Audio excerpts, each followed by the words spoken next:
A lot of what we call personality in gay male culture is really just forms of protection. The meanness, the rigidity, the constant competition, even the ways some people approach intimacy. And a lot of us never really pause long enough to ask if this is who we are or just who we've learned to become. Because protection can look like confidence, it can look like standards, it could even look like masculinity, but sometimes it's just fear in a different form. This is your Critical Crush, where we keep it cute, candid, and connected. I'm Theo, and let's get critical.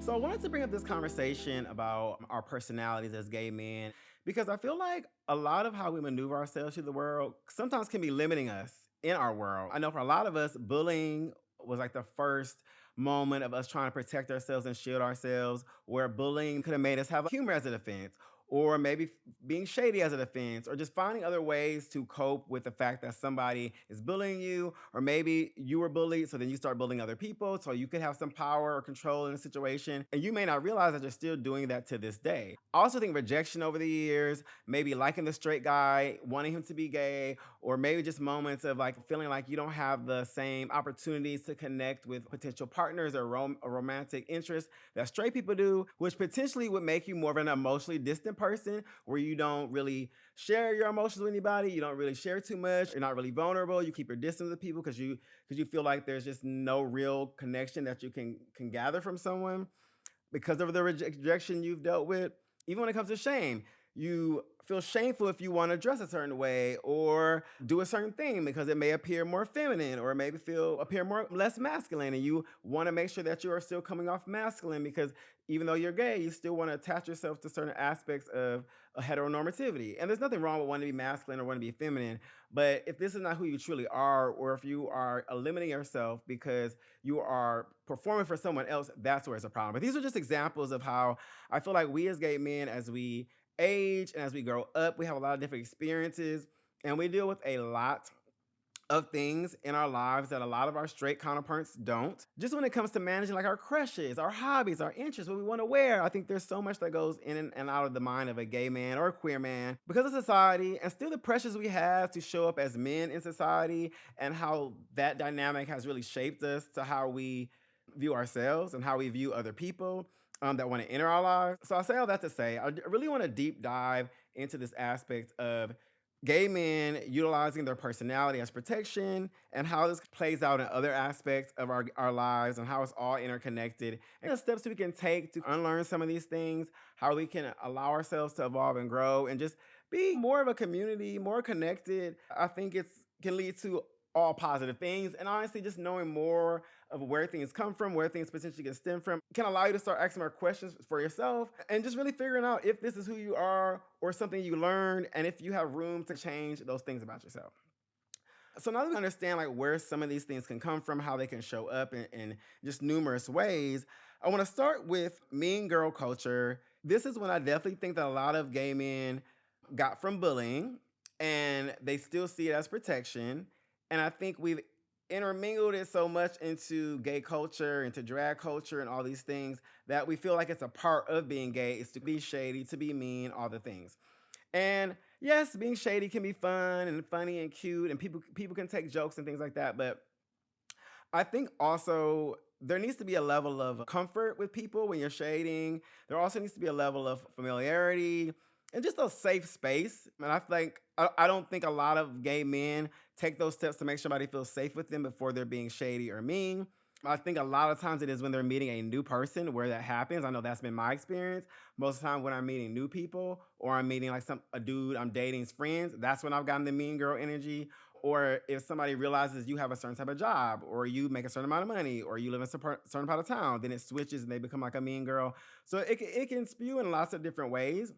But I definitely think that's their way of maybe protecting themselves from that energy, or not wanting to be around someone that's doing better than them because that makes them feel insecure. Not saying that's right or wrong in that thought process, but it's the thought to like be mean to that person when they technically didn't do anything. Besides just being mean to someone, I think we're really shaping our culture in the gay community to really showcase that being cruel has this wit or this wisdom to it in the gay community, or has this aspect of it to look up to, which I get in drag culture. If that's a part of your shtick, if that's a part of your vibe, is to be shady and that's part of the show of you. and your bank account and all those things, then okay, being shady in those instances, performances on TV, all the things, I understand. But when we start making being mean, being shady, being negative such a part of the culture that we start admiring it, I think that's where it starts getting a little ugh, for me. Like, and I get it, we all watch Housewives, we like a good read, we like all those things, but yet again, those are performances, those are people putting on a show for us. And sometimes, even then, I think sometimes people take it too far. But I feel like as real people living in the real world, dealing with real things all the time, we're not putting on shows. I do think that we're setting ourselves up to admire something that really is not something to be admired. Also, in the framework of being mean in our community, I think is to be detached, is to be anti, as a way of looking cool. I know there's a lot of gay men that say they don't hang out in the gay scene, they don't go to gay stuff, they don't do that gay thing, they don't do this, they don't watch that show. It's just all these ways of being like, oh, I'm not that gay, or I'm not into the scene like that, or like don't associate me with those type of gays. It's just like, girl, there's just so much anti when it comes to that type of person in our community. And I definitely think that can be rooted in wanting to look cool, being bullied yet again, not being part of the in crowd, feeling isolated maybe in the past. I'm not saying this stem from things, but if we just make it like the cool thing to do in the gay community, especially in the black gay community, because that's what I am, is to not be a part of community, is to not explore this thing, is to not be open minded, then I feel like that's just setting us back to really embrace ourselves as gay people and embrace what we can do and learn and connect on as gay people. Like, I think there are certain things that gay men do connect on, and gay men connecting all that shouldn't be looked down upon, shouldn't be made fun of. I think we should be looking at more ways to come together as a gay community because we're so small than to trying to separate us all the time to look cool. And it's always like to look cool for who? Your man? Your family? Who are we looking cool for at this age? So ask yourself that sometimes if you are one of those people that are just anti everything all the time. I'm not saying you have to be out here in the social scene and partying and all those things, but it's not. I just don't think it's cool when somebody asks you if you watch Housewives or if you watch Drag Race and you're like, I don't watch that. That's not like that energy. It's just like, oh, I don't watch that, but it's not my thing. Your energy shows like where you stand with things like that. And I think that creates a further divide amongst us as gay people because we don't feel comfortable sometimes sharing our interests with each other because we could be judged. And this is one under mean gay culture that I think I can actually connect with is that dismissiveness framed as standards. Now, I do think that I've done a lot of work to tolerate and allow men that would not, I really wouldn't have, and people that were below my standards to entertain me or to be in my face. So I definitely think I did my charity work there. um, but I know right now, and I'm in a phase right now of transition, but I would say the past few years, I have not really had the interest in connecting with men in a romantic level. Um, and I say a lot of times it's my standards, it's this and that, but sometimes it's just like I just don't be liking to deal with some of the energy in our community. And part of it's weaved into this mean girl stuff. And part of it also is what led to me making this episode is that I sometimes feel like certain gay people, especially in the black gay community, are just so close minded, so rigid, so strict in the way they think about everything that it just doesn't make them fun to be around. And it's usually the type of men that are trying to live up to some standard of heteronormativity, or they yet again just want to be cool. They want to be like the outside the group. They want to be the anomaly, or they just want to find a way to judge other gay people. And I just don't like connecting with people like that. And sadly, I've dealt with that a lot, where I have to explain certain things the way that I think and how I operate in a way that makes them feel comfortable, and they don't even have a little inkling of an open mind to even consider different points of view or different perspectives, or being okay with the way that somebody does something if they don't do the same thing. I really wish that we can open up each other's minds, be more open-minded, be not be so rigid. But I know for me, that aspect of the gay culture and people makes me be more dismissive towards forming certain relationships or trying to form even a romantic relationship within our community. These dynamics where there's just so many layers into what prevents us from really connecting as gay men in a way that I feel like is true and valuable, because I feel like a true friend, a true partner, you understand each other, you connect with each other, but you're also open minded with their experiences, with your experiences. And I'm not saying you have to just accept and compromise on everything, But I feel like there's connection in being vulnerable. There's connection to hearing other perspectives, like that links you to people. And I think sometimes we limit ourselves being so rigid and so definite that we miss those opportunities. Okay, so that's my thoughts on mean gay culture. Next up, I really want to speak on is like competition and jealousy, which I guess is like a stem from that. But I do think we in the gay community have a lot of jealousy issues when it comes to friendship, when it comes to partners, when it comes to coworkers at work. I think sometimes we as gay men feel like we should be the only gay man in the room. We should be the only like LGBTQ in the room. I think sometimes that is a factor, which is unfortunate, but I've definitely seen that at work. I've seen that in organizations I was in college. Like I've seen it a lot. And I definitely think it comes from the stem of like a lot of us didn't get the attention that we wanted, or we were judged for liking the things we liked or being different. So we didn't get the attention we wanted as a child. So now I feel like a lot of us are craving it and we desire it and we want it all the time. I've had friends who would always tell me, "You always get all the attention, you or you always are talking to people in a way of like, why do you always have get all this attention? Why are you a magnet to people?" And it's like, I can't stop my energy. But they were saying in a tone that's like haterade. So gotta watch out for those people, those evil eyes, those people that be hating but be a friend.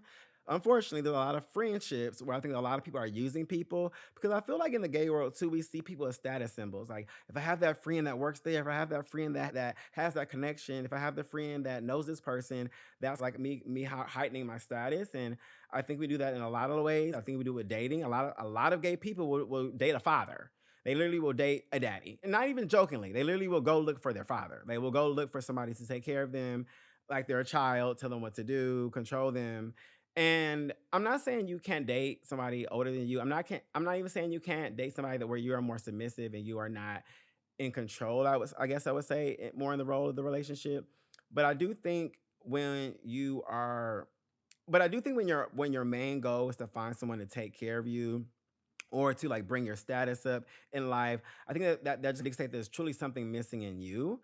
And hey, everybody's story is different. And I think if anybody can get themselves out of poverty or get themselves out of a bad situation, and love is one of the ways. I'm not saying that's bad, but I think it's just intentions versus true love versus what your real plan or goal was. And I think we see it so often in the gay community that it's clearly an aspect. Another thing I think that becomes our personality that we use as protection is the toxic masculinity indoctrination. Now, I know we talk about toxic masculinity all the time. I know you guys are probably tired of us talking about it, but I definitely think a lot of us are still heavily indoctrinated into toxic masculinity. Even us who have thought we may have unlearned certain things, we have stepped away from that. I think there's still just always going to be a prevalence in us, and you have to constantly be on a journey of unlearning. And I do think that these things still show up in our community. I still think there is a lot of anti fem energy in our community. It's a lot of anti-trans in the gay community, unfortunately. I also think there's still a lot of like shame put on people that do express themselves in more less rigid, gender expressive ways. So I definitely just think check yourself, make sure you're constantly learning and unlearning, making sure that you're not performing toxic masculinity if that's not really you as protection, making sure that who you are is who you are. Now, I understand you may be in an environment, you may be a part of the world or in the part of the country, or may not be as safe to be your full true self. But I do think there still just comes a time as you're an adult where you can finally be more real with yourself. And I think the biggest way toxic masculinity shows up is more so in like the emotional vulnerability, the connection, the soft skills aspect of being a gay man. I think there's still a lot of room for growth for a lot of us. And someone who is so close to so many women, I see the dynamic so parallel when I'm hanging out with a girl and then I'm hanging out with gay guys, or when something monumental happens in someone's life versus like what my girlfriends would do versus what a gay guy would do. And hey, we're all different, but I definitely think the vulnerability, the connection, like making sure that you're holding your friendships down in an emotional way. You are being reciprocal with emotions, with vulnerability, with discussions, all the things that really make a connection pop. I think that we all need to work on. We all need to check ourselves, ask ourselves, are we shutting down emotionally? Are we stepping away from actually being vulnerable? Are we not allowing ourselves to really take the steps to connect in a more human way due to our thoughts on masculinity? Because the way I look at it is we fought to exist outside of all this masculinity, femininity, heteronormativity stuff, but then we still are not flexible within our own community and we're still pretty rigid in our own community. And one way that I think that really shows up is in our intimacy. I feel like if you took the names top and bottom off of our intimacy, it would just be man woman. Like it would just be exactly heteronormative everything, the way people view what a bottom is as a person, the way they move through the world, the way men view what tops are as a person and how they move through the world is just really just giving strict to me femininity and masculinity, y'all, and that's just what it is. And I've always felt that way. I think we lean so heavily into what characteristics we think that means someone would have, and I think it also limits people from exploration. I honestly feel this way, and you guys can disagree, and everybody can disagree. But I think there is a huge chunk of bottoms who never topped, who deep down in their soul probably are great tops, would want to top, but just don't feel like that's who they are, so they've never tried it. And vice versa with the tops. And I'm not saying sexuality is where you have to explore certain things. This is just a very clear way of telling you guys how we are very rigid in certain ways in our community. I honestly think a lot of what we talk about, especially when it comes to intimacy in the gay community, should be on a spectrum. I think gender expression should be on a spectrum. I think our position should be on a spectrum. I think the way we move in relationships should be in a spectrum. I think we should really try to cut out as much of the heteronormative black and white man versus woman aspects in our community because I feel like it's limiting us from really being able to be free in the ways that we should be able to. It's limiting our community members to explore who they are more and to be more in tune with who they are. And yeah, I think intimacy is one of the clearest ways that we see the rigidness in our community and how we aren't as open to flexibility and change and understanding other people's point of view. Even when people bring up stuff like sides, people laugh and be like, "What is that? That's what is a side?" I don't. They joke about it. People say a lot of people they don't believe people are verse. They don't believe somebody can be like a feminine top. They don't think somebody can be well. They definitely can be a masculine bottom. We know that. But people think that like you can't be certain things because of the way you present yourself with your gender expression as well. A lot of gay guys don't think bisexuality is real. A lot of them still don't think that. A lot of gay guys don't think trans people should be able to be trans. So I think there's just a lot of rigidness in our community that still breaks us apart. Okay, so now I just want to talk you through a little bit of where my rigidness comes from or came from and why I feel like it's so important for us to be more flexible and not always lean into having these locked personalities based on the things we went through because you just never know. Okay. So, for instance, for me, when I lived in New York and I was making friends in the gay community, I was very much like, oh, I just graduated college. I'm working at this big company. Like, I want friends that are on the same level. Like, we have the same income, blah, blah, blah. And the more I went out, I started meeting more friends that we're all of all different incomes, all different walks of life in New York. I was in a support group at a moment in time, and I met a lot of friends through that, and a lot of them had all different levels of income and areas they lived in the city, and just all different energy. It was just a more of a mix of people with different experiences. And when I say those connections were some of the best connections I've met in my life, some of the coolest people, some of the best experiences. So I just want to say one of my rigid things was like I was feeling like I was better than other gays and I should be around a certain type of gay group and I should have these type of friends for a little bit. Like I was not the heavily bougie people in New York, but I just had that little air of like I just graduated college. So it really was really nice to have this moment of meeting these people, a humbling moment to remind me that everybody in this world, no matter their socioeconomic status, their education, still have so much to offer. And honestly, even what I said earlier, I am becoming more open minded to who my partner could even be. But also, just like I'm learning, like a lot of these structures and things that we believe in are already faux. And there's ways that you can evolve and grasp and grow than what we were told through education, the traditional way, all the things. So that's one way I feel like I was being rigid with just like my socioeconomic status. Another way I've showed up defensive, rigidity, leaning more into like the toxic masculinity was that I really didn't used to be someone that was open to hearing somebody else's perspective, to actually having a conversation to seek to understand someone's perspective.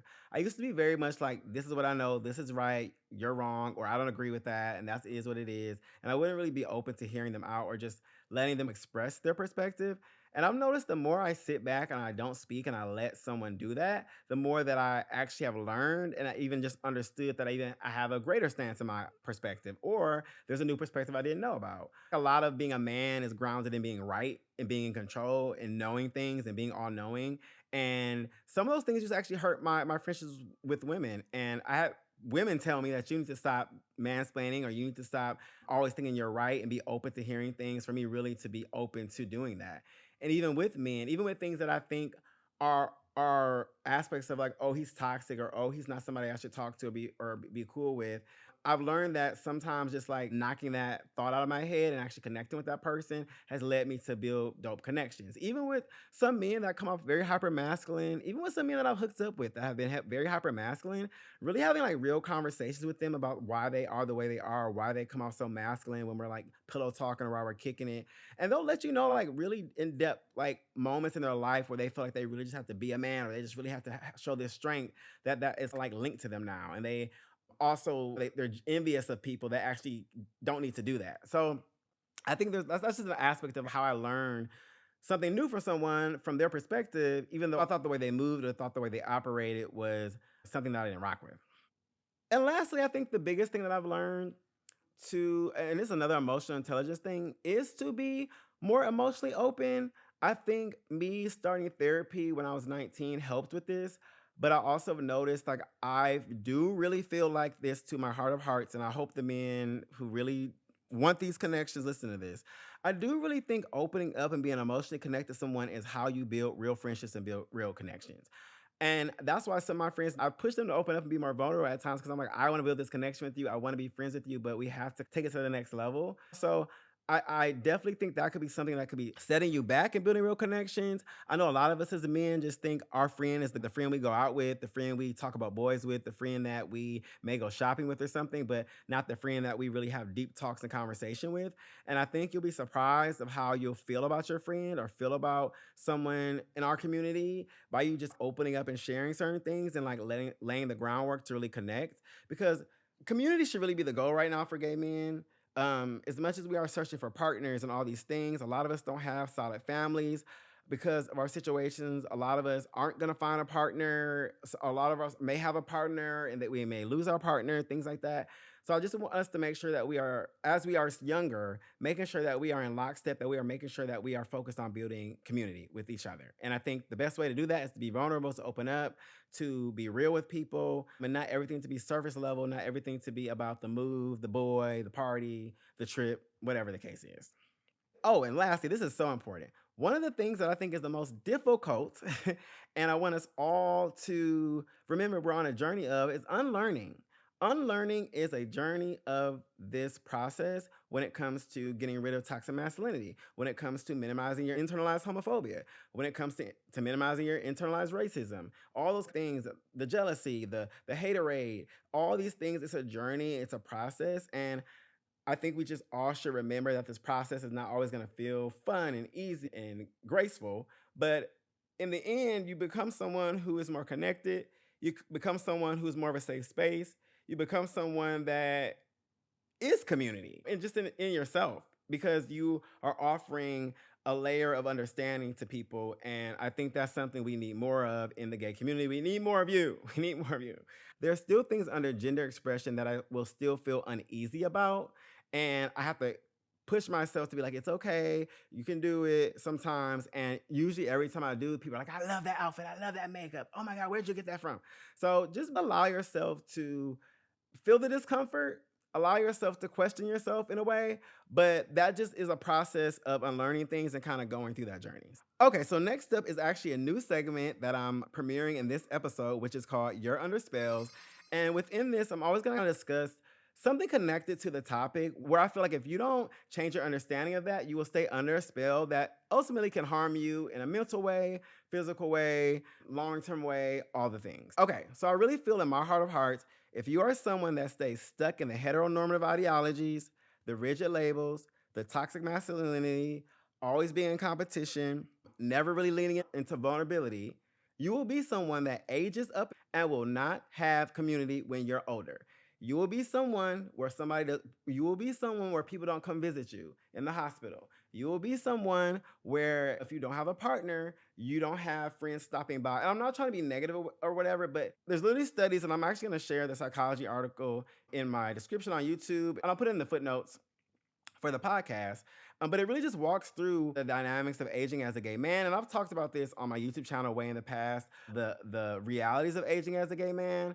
but it really talks about how we already are set up in a way where we have so much more to overcome as humans, as gay men.